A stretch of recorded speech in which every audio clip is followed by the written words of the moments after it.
Во светот има безброј цркви со многу различни доктрини. Сепак, Исус основал само една црква на земјата. Матеј поглавје 16 стих 18. На тој камен ќе ја изградам црква. Мораме да ја бараме црквата што ја основал Исус. Меѓу толку многу цркви, која црква ја основал самиот Исус? Прво, да го најдеме името на црквата што ја основал Исус. Прво Коринтијаните поглавје 1 стих 2. До Божјата црква во Коринт. Галатјаните поглавје 1 стих 13. Колку жестоко ја прогонував црквата Божја.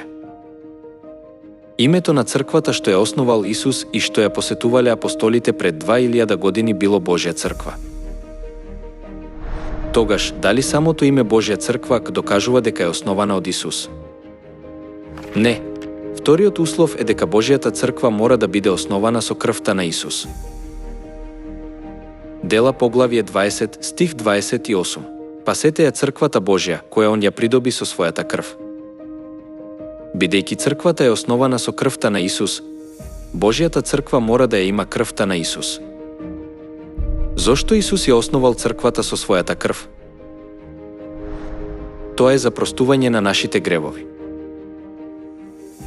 Ефесијаните поглавје 1 стих 7. Во него имаме откуп преку неговата крв, простување на гревовите. Црквата што ја основал самиот Исус мора да ја има вистината што дава прошка на гревовите преку крвта на Исус. Тогаш, како можеме да добиеме прошка за гревовите преку крвта на Исус? Не само што мора да веруваме дека нашите гревови можат да бидат простени преку крвта на Исус, туку и да учествуваме во неговата крв. Прво Коринтијаните поглавје 10 стих 16. Чашата на благословот не е ли причестување со крвта Христова? И лебот што го кршиме не е ли причестување со телото Христово? Можеме да учествуваме во крвта Христова со чашата на благодарноста. Тогаш, на која вистина се однесува чашата на благодарноста, која ни овозможува да учествуваме во крвта Христова?